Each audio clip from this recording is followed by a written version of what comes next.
રાજકોટ મહાનગરપાલિકામાં અમારા રેન બસેરામાં લગભગ અમારી 1200થી 1800 સુધીની અમારી કેપેસિટી હાલના સંજોગોએ છે. આ એકલું શિયાળા નહીં પણ આખા વર્ષ દરમિયાન જે શેલ્ટર ફોર અર્બન હોમલેસ, જે હોમ વગરના લોકો છે એની માટે આ શેલ્ટર બનાવવામાં આવ્યા છે.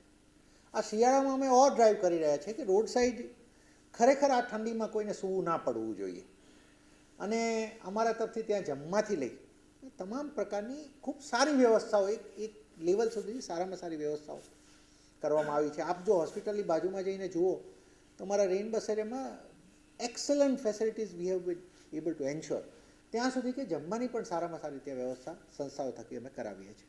અમે અમારી તંત્ર તો કરી જ રહ્યું છે.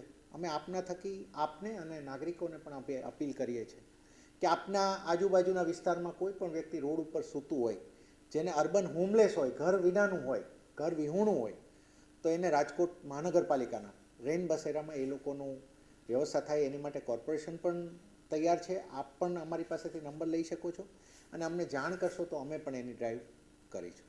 અમારી જે ટીમ છે એની દ્વારા અમે ધીમે ધીમે હવે ડ્રાઈવ શરૂ કરી છે.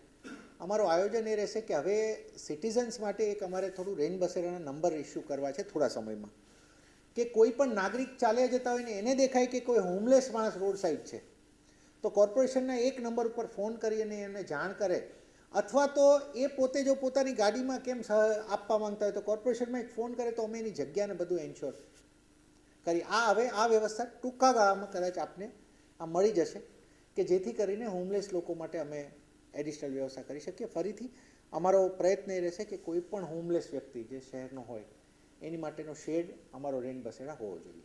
એ વેરી થાય, ડે ટુ ડે હોય, અમારા એની રોજે રોજ અમારી એન્ટ્રી થાય. એટલે ક્યારેક 60% હોય, ક્યારેક એવું સારી સિઝન હોય ના લોકો હોય તો 20% પણ હોય, ક્યારેક 80% હોય, ઇટ ડિપેન્ડ્સ.